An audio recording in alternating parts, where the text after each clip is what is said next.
Assalamualaikum warahmatullahi wabarakatuh. Perkenalkan, nama saya Masyala Lydia Dwi Putri dengan NPM C1C023035. Pada kesempatan kali ini, saya akan menjelaskan tentang isu-isu seputar konsolidasi laporan keuangan yang merupakan bagian penting dalam akuntansi keuangan lanjutan. Nah, konsolidasi berarti proses penggabungan laporan keuangan antara entitas induk dan entitas anak, terlihat sebagai satu kesatuan ekonomi. Dalam praktiknya, seringkali ada beberapa hal yang menimbulkan perbedaan perilaku akuntansi yang disebut sebagai isu-isu konsolidasi. Nah, mari kita bahas satu persatu dengan jelas dan mudah dipahami. Yang pertama, isu yang sering muncul adalah perubahan dalam bagian kepemilikan entitas induk terhadap entitas anak. Nah, perubahan kepemilikan ini bisa terjadi karena beberapa hal, yaitu entitas induk membeli tambahan saham dari entitas anak. Yang kedua itu entitas induk menjual sebagai saham yang dimilikinya. Yang ketiga itu entitas anak menerbitkan saham baru. Yang keempat itu atau entitas anak membeli kembali sahamnya sendiri yang disebut saham treasury. Nah, dalam PSAK 65 dijelaskan bahwa perubahan kepemilikan ini tuh bisa berdampak atau tidak terhadap pengendalian. Kalau perubahan itu menyebabkan hilangnya pengendalian, maka keuntungan atau kerugian dari transaksi tersebut diakui di laporan laba rugi. Tetapi kalau pengendalian masih tetap ada, maka perubahan tersebut tidak diakui di laba rugi, melainkan dicatat sebagai transaksi ekuitas. Artinya, langsung dicatat di bagian ekuitas dan tidak memengaruhi laba perusahaan. Nah, selanjutnya itu perubahan kepemilikan juga bisa terjadi karena aktivitas yang dilakukan oleh entitas induk. Misalnya, entitas induk membeli saham tambahan dari pihak ketiga. Dalam kondisi ini, kepemilikan induk meningkat dan otomatis kepemilikan pihak non-pengendali atau NCI akan menurun. Nah, namun kalau entitas induk menjual sebagai sahamnya kepada pihak lain, maka sebaliknya, kepemilikan induk menurun dan kepemilikan non-pengendali meningkat.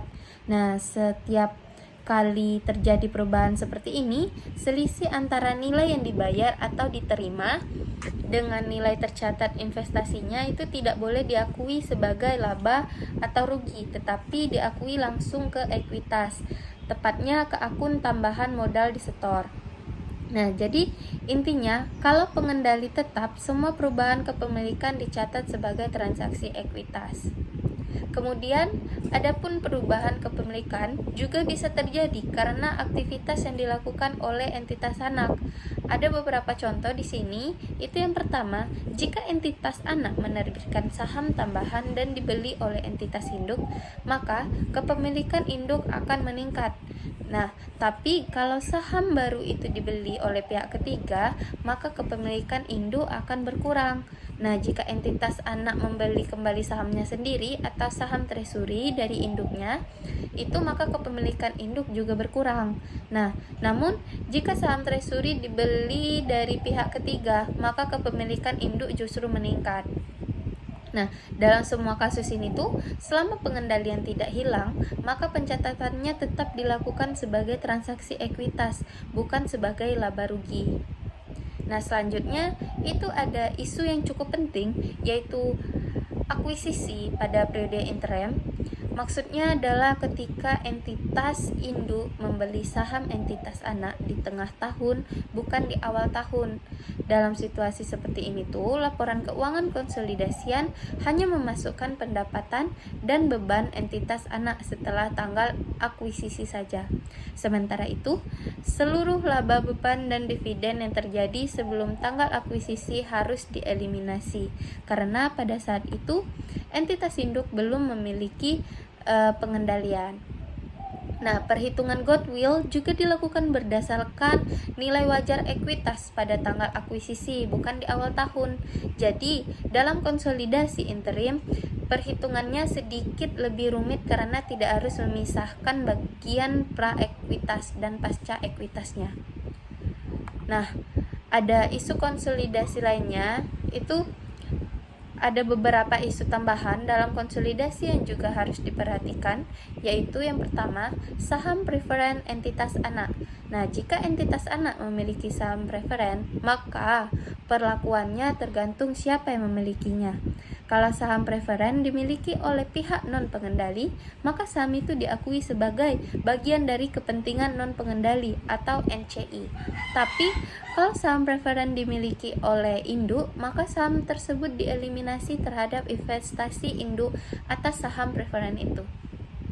Nah, dalam penghitungan laba konsolidasi, di dividen atas saham preferen harus diperhitungkan lebih dahulu karena pemegang saham preferen memiliki hak atas dividen tetap sebelum pemegang saham biasa. Nah, yang kedua itu dividen saham entitas anak. Selanjutnya ada dividen saham, yaitu dividen yang dibagikan bukan dalam bentuk uang, tapi dalam bentuk saham. Dalam kasus ini tidak ada perubahan total ekuitas, hanya saja saldo laba berkurang dan saham biasa bertambah.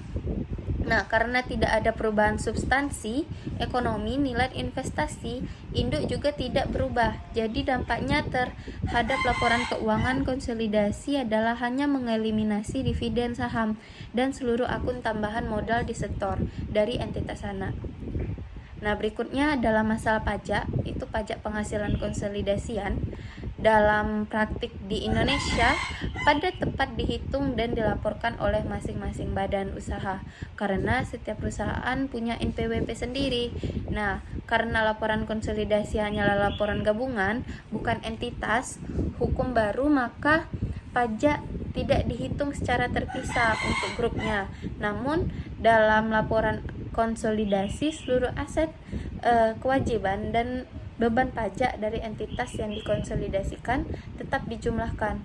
Nah, PSAK 46 itu mengatur bahwa perbedaan temporer yang timbul akibat eliminasi antar entitas juga harus disesuaikan sesuai prinsip pajak tangguhan. Laba per saham konsolidasian itu untuk perhitungan laba per sahamnya itu PSAK 56 menjelaskan bahwa perhitungannya dilakukan dalam 2 tahap. Pertama, dihitung laba per saham di tingkat entitas anak, dan kedua, dihitung lagi di tingkat konsolidasi. Nah, kalau ada efek dilusi, misalnya waran atau opsi saham, maka efek itu juga dimasukkan ke dalam perhitungan laba per saham di Lusian. Nah, hasil akhirnya itu laba per saham konsolidasi mencerminkan gabungan kinerja seluruh entitas dalam grup. Nah, terakhir ada laporan arus kas konsolidasian. Itu prinsip penyusunannya sama seperti laporan arus kas tunggal, hanya saja data yang digunakan adalah dari laporan konsolidasi. Nah, dalam laporan arus kas konsolidasi, semua transaksi antar entitas dalam grup sudah dihapus atau dieliminasi.